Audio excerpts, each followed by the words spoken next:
What is going on, guys? Sergeant's Tech Tips. Welcome to another video on my channel. Now in today's video we're going to be taking a look at the Benfei USB-C multi-port adapter. This is a 7-in-1 adapter with USB-C, HDMI. It's got an SD and TF card reader. It's got 3 USB 3.0 ports, and then you got 60-watt PD charging, so you can charge your phone, your laptop, anything of that nature. You can actually get this for about $21 on Amazon. I have the red model, so we're going to go ahead and take a look at this. We will plug it into my MacBook and plug a couple things into it just to see if it works. This thing does not have Ethernet, which I noticed, but that's fine. Go ahead and open this bad boy up. Comes in a little carrying case, which I like. You also get the user manual. As you can see, that's what it looks like. It's got all the ports, which is really handy. This would be a really good device for a content creator, for example. As far as the documentation goes, it's just telling you the input connections, the max video supported. Let's go ahead and take a look at the actual product itself. So the carrying case is nice and fleecy, which is cool. And this is the actual device. Oh, it's red. Yeah, I did have them give me the red model just because I love the color red, and this looks amazing, and I'm glad I went for the color red. It actually matches my keyboard cover on my Mac anyway. But there's that. You get the little cover on it. The cable is nice and braided. As you can see, you've got your micro SD, SD, 3 USB 3.0. It actually tells you down here as well. You also get PD in 100 watts to charge it. We've also got HDMI 4K 60 hertz, depending on your monitor. So HDMI can be a little iffy with stuff like that, but that's that. Let's just go ahead and just test it out. I mean, there's not really a whole lot to talk about. It's going to be a really short video, but that's okay. So what I'm going to do is I'm going to go ahead and unplug the Thunderbolt cable. And let me minimize Firefox. You're going to go ahead and plug in the USB-C to the Mac. And it does have a little blue indicator light informing you that it's on. We're going to go ahead and plug in the Thunderbolt cable. Let's see if it'll do video. Doubt it, but it is charging it though.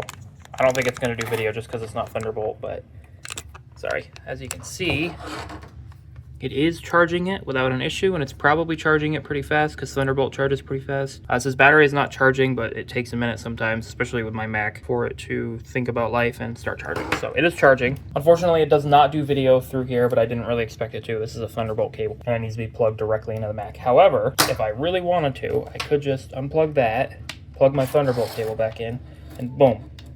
I have all these USB ports to, well, use to create content. I can plug in another monitor.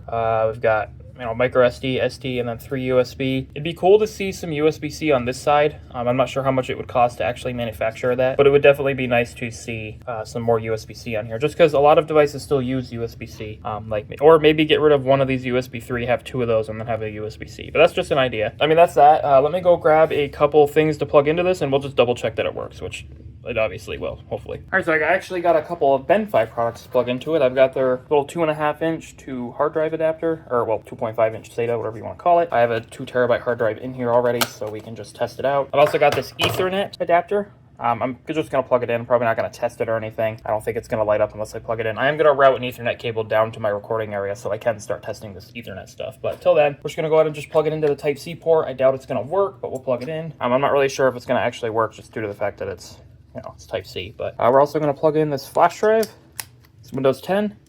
We're going to plug in this little TP-Link adapter. I think it's for internet, so you have like Wi-Fi and stuff. We'll plug that in, and then we'll go ahead and plug in the 2.5-inch hard drive adapter.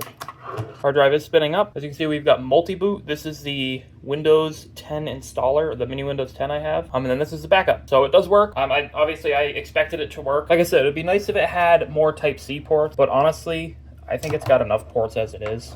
Yeah, I just checked, and it doesn't look like the little Wi-Fi adapters really work with macOS unless it doesn't already have a Wi-Fi adapter built in, which is fine. I didn't really expect it to work, but it's plugged in, and it doesn't seem to be causing any issues. But yeah, that's that. We can test the speed of it. What is going on here? I want to let go of that. Let's just copy the backup folder to, well, it's not going to do that. We'll back it up to my Mac. I just want to see if it'll work. I'm going to cancel it because there's a lot of data on here. I'm just checking the USB adapter. The 9-in-1 port USB hub does not have any heat coming out of it, so that's good. It doesn't get hot or anything after trying to transfer data or just use it in general. Okay, I'm not going to sit here forever and try to wait for this. I think it would transfer files just fine. Let's actually just do this. We're just gonna grab a large folder, one of these folders with all my backup stuff in it, and just drag it to, so we're just gonna go ahead and grab one of these folders and then drag it to the desktop and see how long it takes. Hopefully it doesn't take nearly as long. Okay, I'm seeming to have issues with the hard drive. I think the hard drive is actually dying, so I can't really test a data transfer on it, unfortunately. But that's okay. So it does work. Obviously, I didn't really expect it not to work. If you guys want to check this out, there will be a link in the description below. One thing I do really want to try out real quick is just plug the USB-C end of this into the actual adapter, just to see if this doesn't just do data. It looks like that only does power. That only does power. So this port only does power, which is fine. I just wanted to confirm that it doesn't do data as well, so it does only do power. Now, if you guys want to check out any of these products, there'll be a link in the description below, even my Thunderbolt dock, if you guys want to check that out. That's from the company INTPW. But you can check this product out, the Ethernet adapter, and then the, oh, that's about it, because that's all I brought over here. But if you guys want to check these out, link in the description. You guys can also check this out in the link in the description below. Again, it's like, you guys can also check this out with the link in the description below. It's about $21 on Amazon at the time of the recording of this video, which is April 24th, 2025. Thank you guys so much for watching. Like the video if you liked it. Dislike if you thought it sucked. Subscribe to the channel if you guys have not done so already. And let me know what you guys want to see for future videos in the comments below. Thank you guys so much for watching. I'll see you guys next video, and peace out.